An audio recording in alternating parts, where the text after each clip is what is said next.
ya. Jadi sekarang bagaimana kalau istri pengen dan ditolak oleh suaminya? Apa memang perempuan tidak pengen, tidak punya hasrat seksual? Oh, bisa lebih besar daripada laki-laki hasrat seksualnya. Kita ini punya cita tidak berdasarkan pemikiran kita, bukan berdasarkan pemikiran pengalaman perempuan sendiri. Oh gitu. Jadi seharusnya digali bahwa perempuan juga punya hasrat seksual. Perempuan juga punya hak-hak yang mungkin lebih tinggi daripada ada yang laki-laki kewalahan toh melayani. Yang kewalahan toh, bagaimana? Kalau nggak dipenuhi bagaimana? Perempuan kecewa tidak? Kecewa. Ya, kecewa pasti. Lalu kok perempuan laki-laki diam tidak diapa-apain? Tidak dilaknat oleh malaikat. Ya harusnya dilaknat oleh malaikat juga. Ya toh? Ya. Jadi idza da'atil mar'atu zaujaha fa'aba. Terus fabada khutbah, misalnya khutbah. Nah, la'anathul malaikatu. Ada nggak hadis kayak gitunya? Hadis kayak gitunya ada nggak? Bahwa apabila seorang istri mengajak suaminya untuk hubungan intim, kemudian suami itu menolak, dan karena penolakan itu istri menjadi kecewa berat, marah bisa saja, emosi, itu kan, maka malaikat melaknat suami itu sampai pagi. Ada nggak? Nggak ada, Bu ya. Nggak ada. Ini diskriminatif nggak? Oke, begitu tuh. Jadi tidak begitu maknanya. Ya, ini menurut saya cobalah belajar dulu, jangan berkata seakan-akan dirinya pintar, paling mengerti gitu. Hanya karena dia punya kedudukan wakil, misalnya. Taruhlah misalnya ini sih. Seharusnya belajar dulu gitu ya. Nah, itu ada anggota DPR gitu ya yang ngomong sama saya kayak gitu, sampean kok begitu menentang hukum Allah? Masya Allah, gimana? Hukum Allah, ya gimana juga masalahnya? Ya, jadi itu kok menjudge gitu loh. Kita sering sekali sekarang menghadapi orang-orang yang menjudge seakan-akan itulah kebenaran yang harus dilaksanakan terus. Padahal itu adalah pemikiran saja yang muncul dari sebuah keadaan. Nah ini, jadi ya kalau bicara dengan saya mungkin banyak sekali yang ingin disampaikan mengenai bagaimana cara menganalisis teks, bagaimana fikih itu bukan agama, itu budaya. Ngomong begini juga dimarahin saya ngomong fikih budaya. Gitu kan? Susah dong. Kemarin juga saya mendengar lagi, kemarin nggak jadi itu ya. Di antara kalian membedakan antara syariat dan fikih. Apa bedanya? Saya bilang enggak. Kalau saya kemarin bicara, ada tahapan nih, ada 6 istilah yang harus dimengerti dengan baik. Ada din, ada syariah, ada fikih, ada fatwa, ada qadha, ada qanun. Itu apa bedanya? Semua yang kita lakukan ini adalah fikih, nggak ada syariat sudah. Karena semua adalah apa namanya tafsiran dari para ulama, kitab-kitab semuanya itu adalah tafsir dari para ulama semuanya. Ya syariatnya hanya pada waktu Nabi ada putuskan berdasarkan itu, atau kaidah-kaidah saja, bukan operasionalnya. Operasionalnya tetap saja pandangan orang, pandangan manusia. Tapi oke deh, itu terlalu melebar pembahasan itu, harusnya sendiri-sendiri. argumentasinya. Cuma yang diajukan soalnya begitu sih argumentasinya. Apa namanya itu? Iya. Jadi intinya sebetulnya kan apapun bentuknya, kekerasan terhadap siapapun dalam bentuk apapun itu tidak boleh. Hanya di dalam perang. Dan perang itu juga tidak boleh. Sekedar untuk mempertahankan diri saja. Kalau bisa tidak dipukul, ya tidak dipukul. Kalau tidak dibunuh, ya jangan dibunuh. Gitu loh. Jadi sekedar untuk menghentikan kekerasan. Itu. Hanya itu. Yang lain-lain nggak boleh. Hanya karena sebuah kesalahan. Kalau bisa sekarang itu hukumannya nggak usah fisik. Bahkan juga ya pendidikan, mendidik. Kalaupun kita bicara tentang apa namanya hukuman ya, tentang hukuman. Nah, gitu. Apalagi silakan ya, baiknya sih mungkin bertanya ya, kalau saya ngomong dalilnya banyak sekali ayat-ayat Al-Qur'an, agama menolak kekerasan seksual. Ada di dalam surat An-Nisa 41, ada surat Al-Ahzab, ada surat At-Taubah, ada surat An-Nahl, Ali Imran, banyak sekali. Hadis-hadisnya juga banyak. Manusia itu terhormat. Ya, apa? Walaqad karramna bani Adama wa hamalnahum fil barri wal bahri wa razaqnahum. Terus ada lagi walaupun hadis-hadis yang hadis-hadis ya. Ya la tahtaqir ahadan wala syai'an. Ya anna Allah la yahtaqiruhu hina khalaqahu. Tidak boleh merendahkan apapun siapapun. Ma daraba Rasulullah imra'atan wala khadiman qattu. Itu Rasulullah tidak pernah. Ada lagi, laisa bikhiyarikum man daraba imra'atahu. Daraba hanyalah sebuah terma, hanya sebuah kata simbolik. Mananya kekerasan. Itu. Dahulu kala makanya begitu doroba itu. Banyak sekali lah, mana doroba itu sendiri banyak sekali, tapi itu adalah simbol kekerasan. Jadi Rasulullah tidak pernah melakukan kekerasan terhadap istrinya. Bahkan harus ada canda dulu, ada apa dulu, sehingga kedua-duanya merasa enjoy, merasa enak gitu kan, dalam melaksanakan relasi intimnya. Laisa bikhiyarikum, bukanlah orang baik di antara kamu yang melakukan kekerasan terhadap istrinya. Kekerasan macam-macam toh. Kekerasan itu ada kekerasan verbal, ada kekerasan fisikal, ada kekerasan seksual, ada kekerasan ekonomi dan sebagainya. Itu seharusnya tidak boleh dilakukan semuanya. Saya selalu mengatakan perempuan adalah ibu manusia. Semua kita lahir dari seorang perempuan. Begitu. Melukai perempuan sama dengan melukai diri sendiri. Apalagi melukai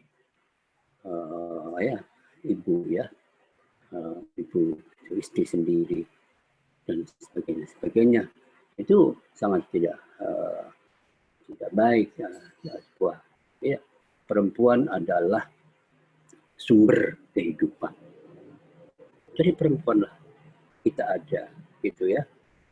Jadi perempuanlah kita ada. Dan negara juga tegak. Kalau berkat di belakangnya itu adalah perempuan. Bukan hanya di belakangnya, sebetulnya sekarang sih artinya di tengah-tengah yang kalau di belakangnya nanti dianggap belakangan saja perempuan. Ya bukan, artinya bersama-sama dengan laki-laki, perempuan itu bisa membangun bersama-sama negara itu. Justru saya bilang, saya bolak-balik ngomong begini nih, masa depan bangsa, masa depan peradaban manusia, itu tergantung bagaimana kita memperlakukan perempuan.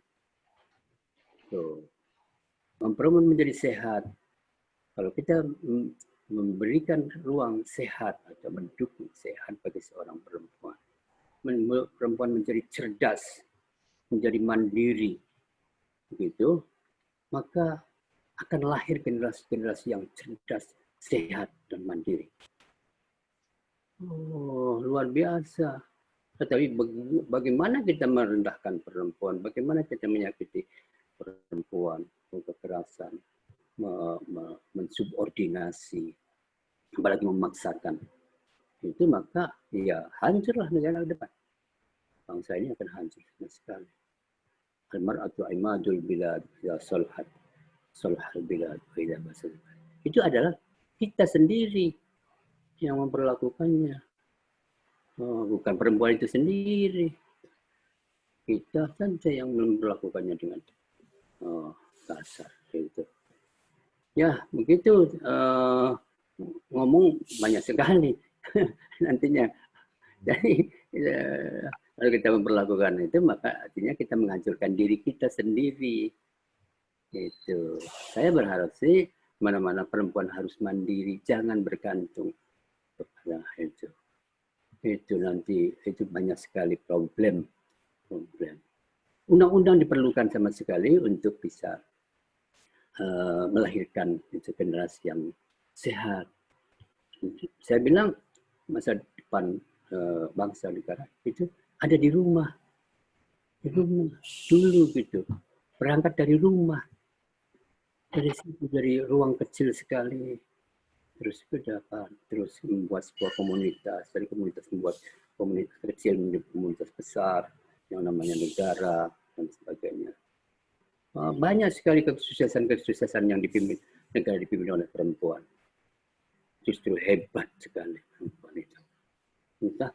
Jadi saya kira undang-undang ini harus segera dilaksanakan, disahkan untuk menyelamatkan masa depan bangsa ini. Harus terjadi. Silakan kalau ada yang lain.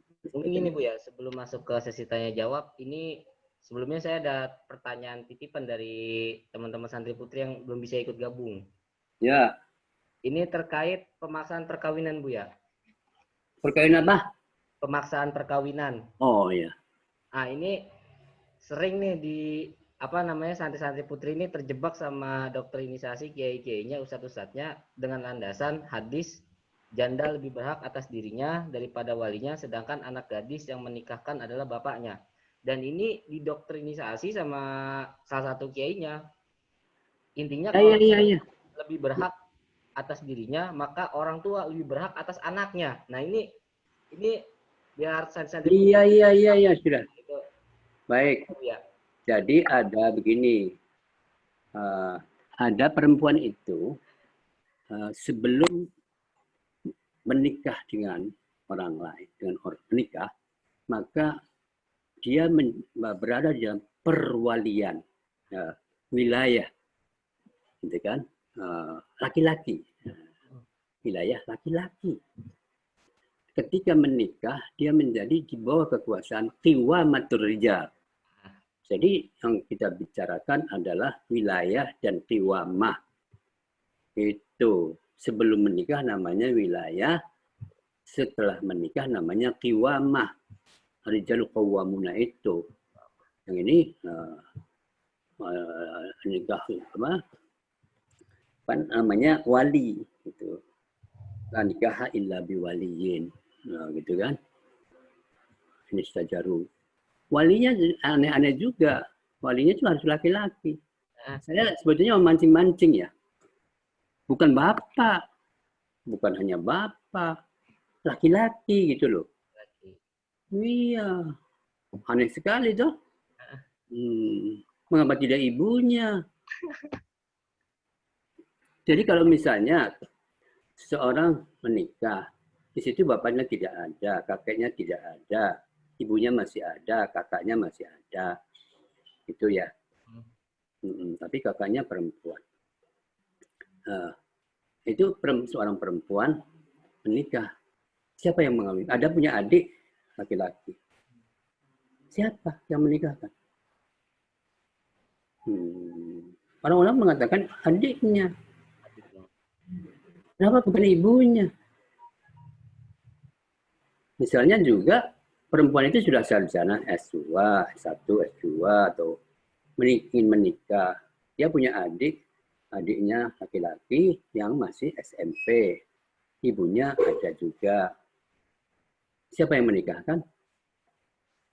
Papanya nggak ada. So, kenapa? Adiknya. Pinter mana? Adiknya dengan kakaknya yang sudah S2 atau sarjana. Itu. Gimana posisi wali itu sebetulnya? Oh, gitu. Jadi ya ini panjang lagi juga saya bilang ceritanya mengenai itu. Setidaknya biar santri putri nggak terjebak Bu ya. Ya iya boleh. Ya ini penting ya kan. Kalian sebetulnya sih bicara satu persatu masalah. Di sini masalah ini di undang-undang yang banyak sekali pasalnya. Yang pasalnya banyak sekali toh. Oh, benar. Poin-poinnya. Ini baru 1-2 saja. Ya bilang bisa perwalian perempuan gitu. Bagaimana? Saya menganjurkan bahwa perempuan dewasa mengawinkan dirinya sendiri. Hendaklah mengawinkan dirinya sendiri. Gitu. Ini tidak ada yang bicara tentang hal ini. Nah, saya ingin menjelaskan dikit ya. Namanya wali mujbir. Terjemahan kita wali yang dapat memaksa. Begitu. Kadang-kadang sampai perempuan anaknya itu sendiri tidak tahu bahwa dia telah dinikahkan oleh bapaknya. Tuh kan? Seringkali begitu. Atau perempuan itu diam saja atau nggak mau dinikahkan saja. Karena atas nama wali mujbir. Wali yang memaksa. Kita ini mengerti tidak makna ijbar itu. So, gitu ya. Saya membuat 3 kategorisasi terma. Ada namanya taklif yang sifatnya perlu dilaksanakan itu. Taklif. Taklif itu menjadi misalnya menjadi mukallaf, ya wajib melaksanakan sholat, wajib puasa, zakat. Ketika kita berkomitmen untuk masuk dalam sebuah komunitas, sebuah organisasi atau agama deh, maka kita harus melaksanakan apa yang diperintahkan oleh agama dan seterusnya. Itu namanya taklif. Maksa juga. Gitu. Yang kedua adalah